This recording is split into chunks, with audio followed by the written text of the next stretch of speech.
काय म्हणतोस आज इतक्या दिवसांनी कॉल आणि इकडे कुठे? अगं काय नाही, इथून जात होतो, म्हंटल तुला कॉल करून बघू. बाकी आणतो संसार.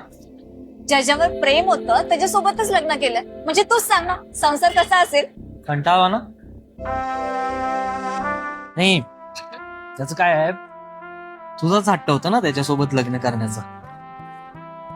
एकतर आईबाबांनी परवानगी दिलेली नसताना रडून रडून परवानगी मिळवलीस, त्याच्यासोबत लग्न केलंस, करीन तर त्याच्याशीच. तर आता काय झालं, त्याचाच तुला त्रास होतोय. निघू उशीर होतो. तोच नको करूस.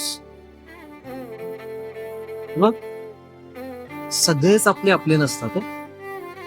तुम्ही जे सगळ्यांना सांगत फिरतेस ना आपलं आपलं म्हणून, त्यांनीच मला सांगितलं.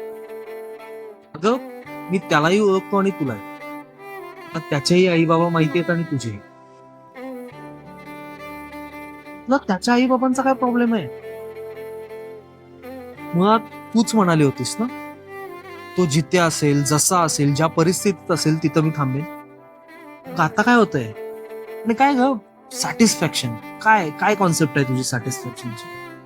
हे बघ, प्रॉब्लेम ज्याच्यामुळे झालाय ना, सॉल्व्हही त्यानंच करायचं असतो,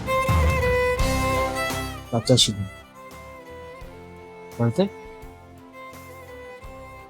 जा उशीर. येते.